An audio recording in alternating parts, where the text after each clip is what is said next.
譬如说我在2018年的时候，我之前那个女朋友，她就觉得说我打扑克时间花太长，然后那个时候我在参加一场线上的扑克比赛，打到决赛桌，最后9个人。哇！然后那个时候我就刚好从国外回到澳门，她说你连回来都要打线上扑克，她说我要跟你分手，然后就甩门就出去了。那根据一个扑克直男，当然是打完再说啊，对不对？对。然后那场比赛呢，后来就是赢了第1名，就赢了10万美金，所以就变单身了。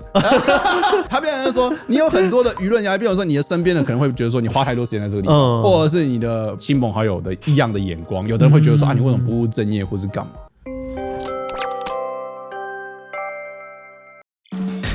找到自己想要做的东西，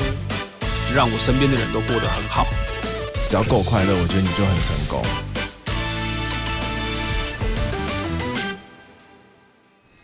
嗨喽，大家好，我是志奇，欢迎回到强者我朋友。前阵子德州扑克这个词频繁的出现在新闻上面，有德扑俱乐部被警方搜查，也有职棒选手因为打德州扑克而遭到惩处。那我们看到新闻之后真的很好奇很想要深入了解相关的议题，所以今天我们邀请到了一位职业玩家，在德州扑克圈打滚多年的小 P 一起来聊聊。那强者我朋友强在哪呢？首先他在2013年成为了德州扑克的职业玩家，至今已经有超过10年的职业资历。第二，他曾经获得 GPI 亚洲第1的头衔，生涯收获了超过50座的德扑冠军。第三，他生涯的累积奖金已经超过了1.45亿台币。那今天呢，我们会来问问小 P 德州扑克到底怎么玩，为什么可以靠打扑克牌赚钱，在台湾德州扑克到底合不合法，是不是赌博呢？不过在开始今天讨论之前，先让我们进行到工商服务时间。你是品牌端的行销伙伴，正在为年提烦恼吗？欢迎找简讯设计做社群经营提案。很多人不知道，简讯设计是个集团，除了经营智疑器械的公司，也有社群行销公司。我们擅长掌握不同的平台与受众洞察，曾经创造 FB 的懒人包热潮，也培养出100万 YouTube 频道，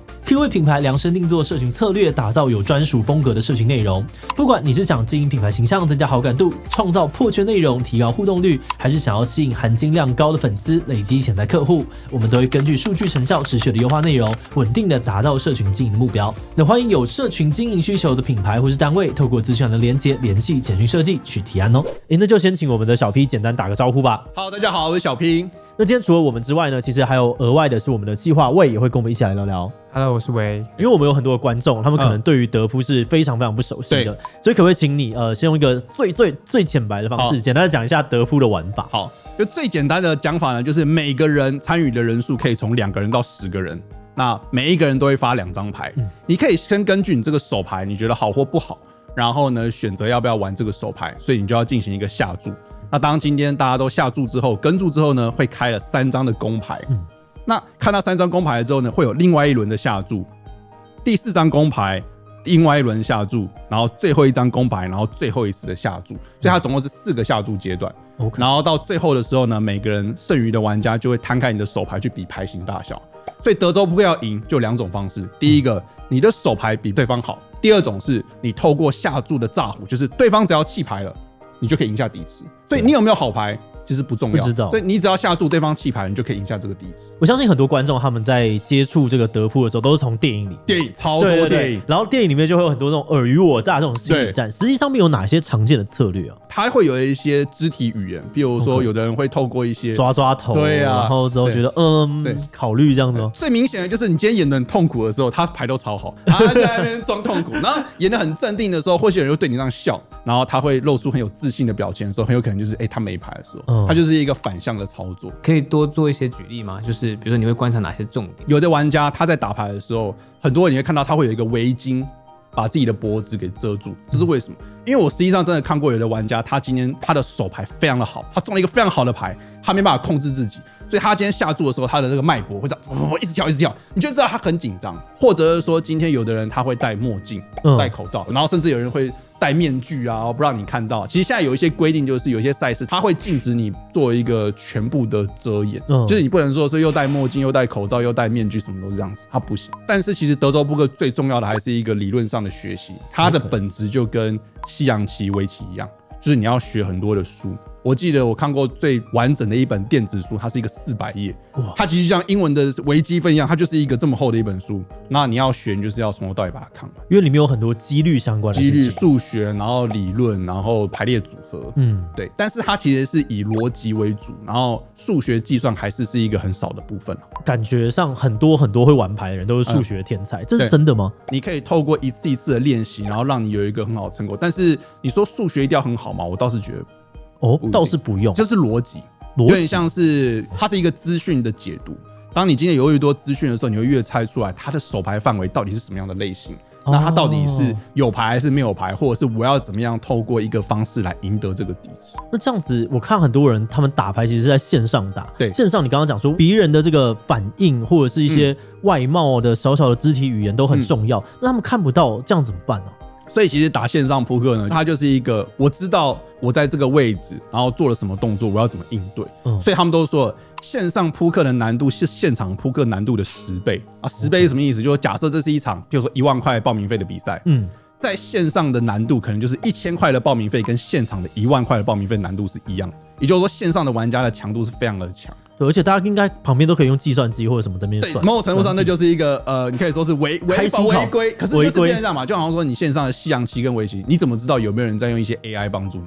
对，所以其实这几年其实很大的议题就是说线上扑克，我觉得它会遇到一个瓶颈，我觉得不一定会走下坡，但是它遇到的瓶颈就是说太容易透过这样子的方式增加自己的优势的时候，其实对于其他玩家是一个不公平。那我想问小皮，就是因为电影里面那些德州扑克感觉就是金额都很大嘛，对，一局往来金额就通常大概会多少啊？就你自己在玩的时候，它其实要大可以非常大，它要小就是有很多的免费赛。所以其实我们在做扑克推广的时候，我都会希望大家可以上一些线上的平台，什么样的平台都可以，它有很多免费赛让你体验。那如果说你要体验的话，其实以现场的赛事来说，协会可能几百块，比如说新人赛300块，就像一场电影的门票一样，然后就可以参加。那台湾的赛事的话，最贵的可能都有，像有一些豪客赛，可能30万台币、50万台币都有。哇！所以其实它的赛事金额可以从免费赛几百块到好几十万，到国际的大赛，甚至是有什么25万美金，甚至有100万美金的一场报名费都有。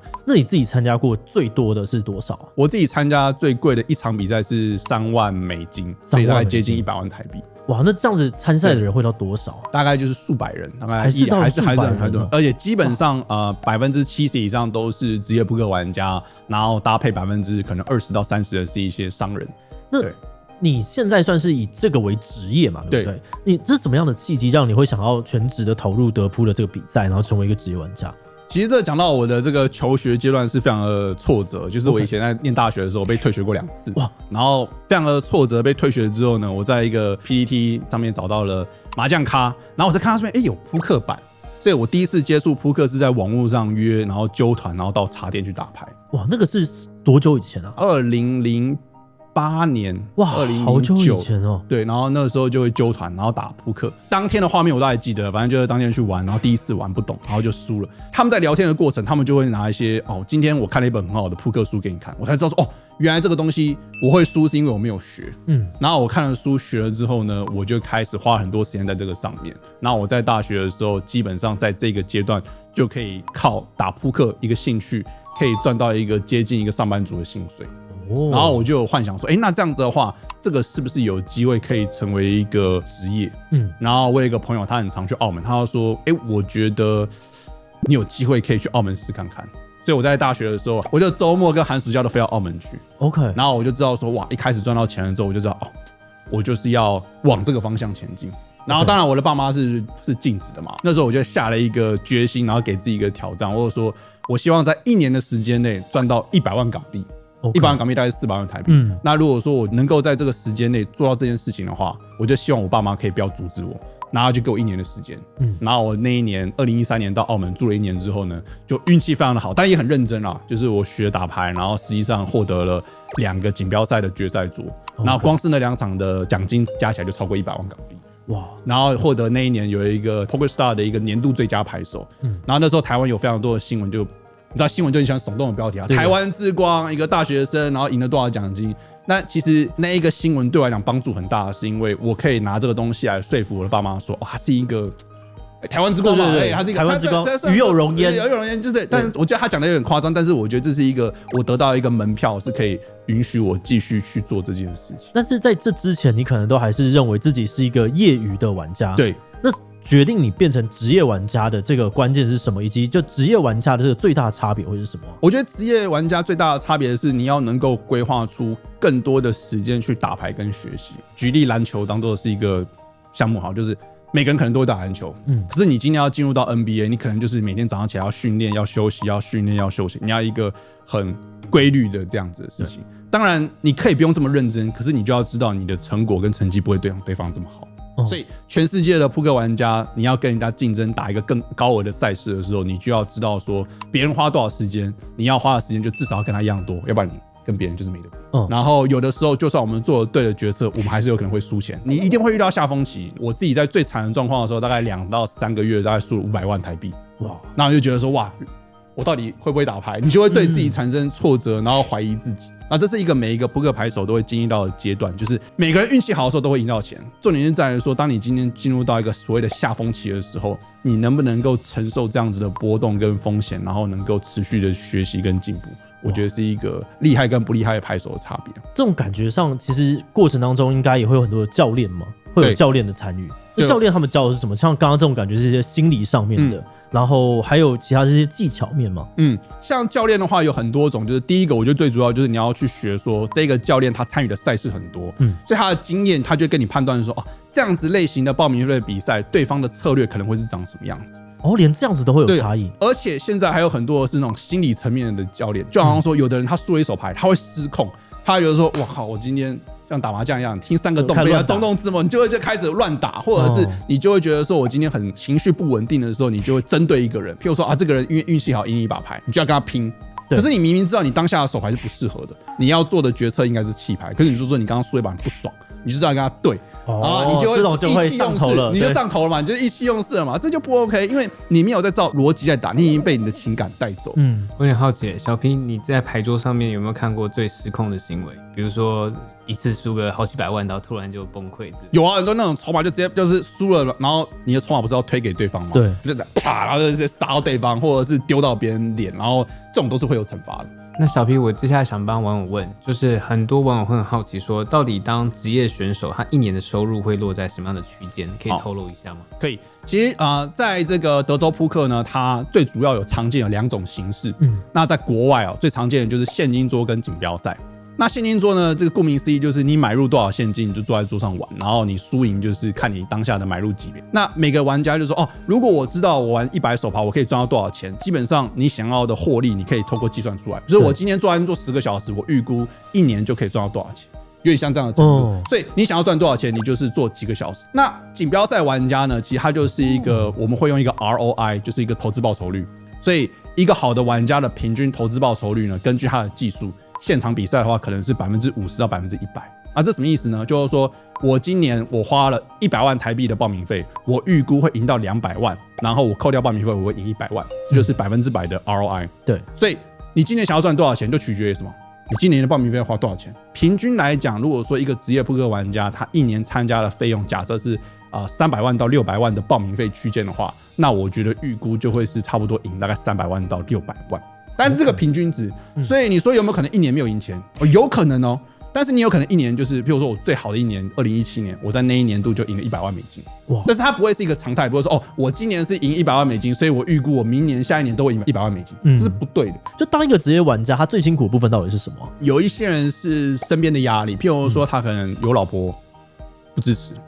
父母不支持，就是最常见。譬如说我在2018年的时候，我之前那个女朋友，她就觉得说我打扑克时间花太长。然后那个时候我在参加一场线上的扑克比赛，然后打到决赛桌，最后9个人，哇！然后第1名的奖金是10万美金。然后那个时候我就刚好从国外回到澳门，因为我住到澳门，然后他就煮饭给我吃。然后他说：“你连回来都要打线上扑克。”他说：“我要跟你分手。”然后就甩门就出去了。那很多人就说：“到底这个时候我要把线上的决赛桌打完呢，还是你要追出去？”那根据一个扑克直男，当然是打完再说啊，对不对？对，然后那场比赛呢，后来就是赢了第1名，就赢了10万美金，所以就变单身了，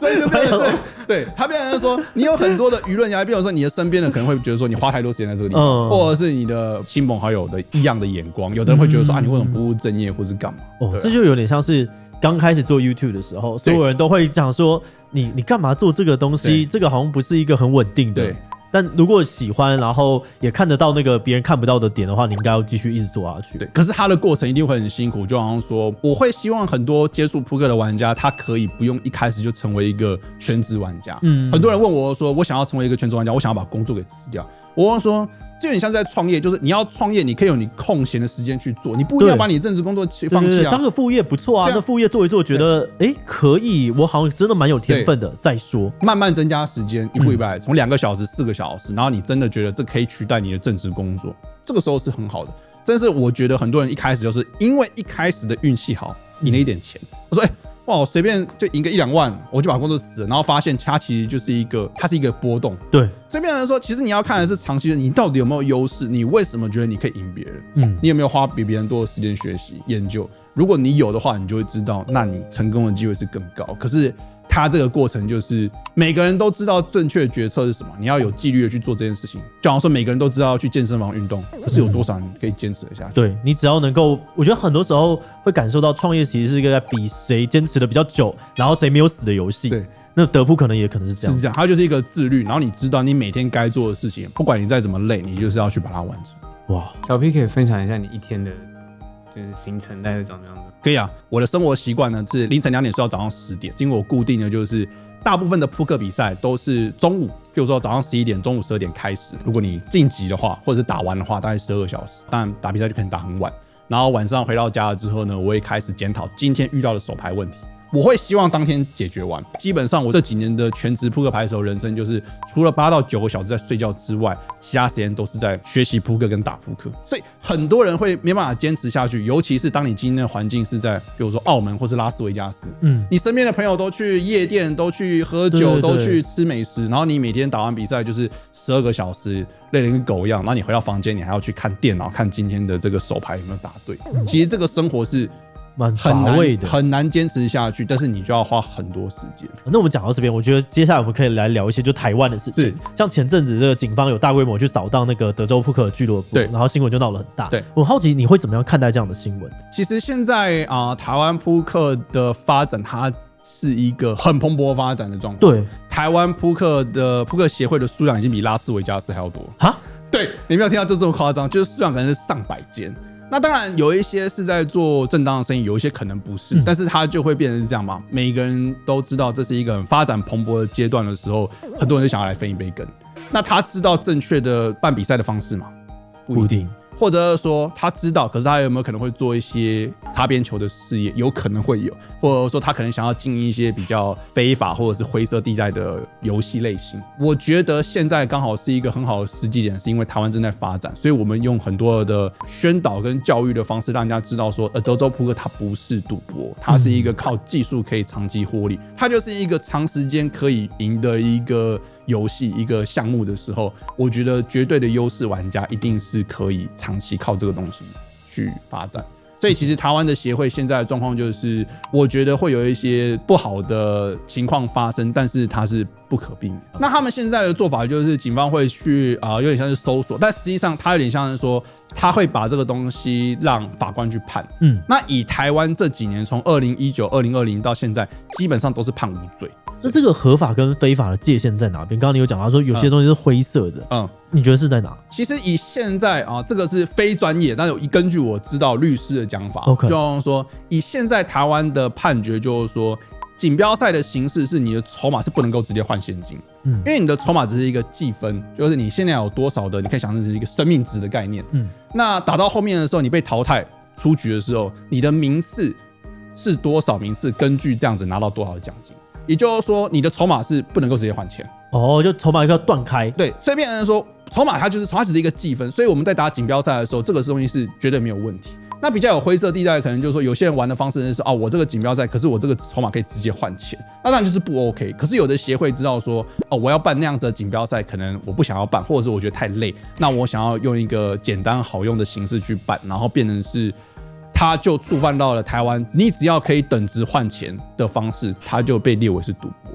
所以就变成说，我觉得要看这个协会在办比赛的方式是不是对的。那当然，这是律师的一个专业说法，就是只要是锦标赛的方式，现在台湾的判决都是没有罪的。那你在 YouTube 上面推广这个德州扑克也一段时间了吗？你认为德扑在台湾发展现在遇到最大的困难有哪一些啊？我觉得最大的困难是哪一些吗？其实有几个层面，第一个就是台湾还是有一些地下赌场或者是非法的情境出现，不管是负面的新闻，或者是之前我有说一些网红被诈赌或是干嘛，所以其实负面的新闻还是高于正面的新闻。但是其实还是有一些很好的消息，比如说上个月从美国拉斯维加斯回来，有非常多的台湾玩家赢得非常好的成绩，包括我们有一些朋友他单场可能赢到$10万、19万美金，然后甚至有一个好像是一个美国的在地的台湾人，然后他赢了一场冠军是$50万美金。可是他就是这种新闻，其实基本上不会流到台湾，它就是有点像是初期的电竞一样，那他需要一个证明化。然后他希望有一些有配套措施，比如说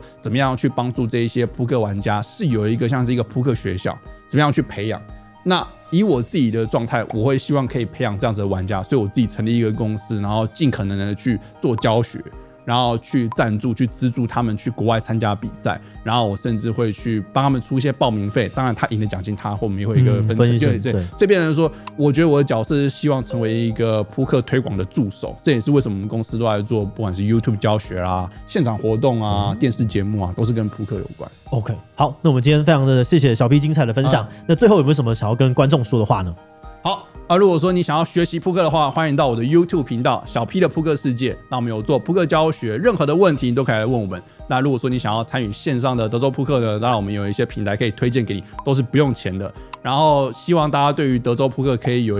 保持一个开放的态度，先去了解。那如果说你真的不喜欢也没关系，然后其实德州扑克是很多人觉得说，是不是要花很多钱？其实不用，你不用花钱就可以体验。那我觉得这是一个很好的一个竞技游戏。那这集呢就先到这边，如果大家喜欢的话呢，也不要忘了把影片分享出去，或者点击这个地方看看其他更多影片。那么今天这一期就到这边告一段落，我们就明晚再见喽，拜拜。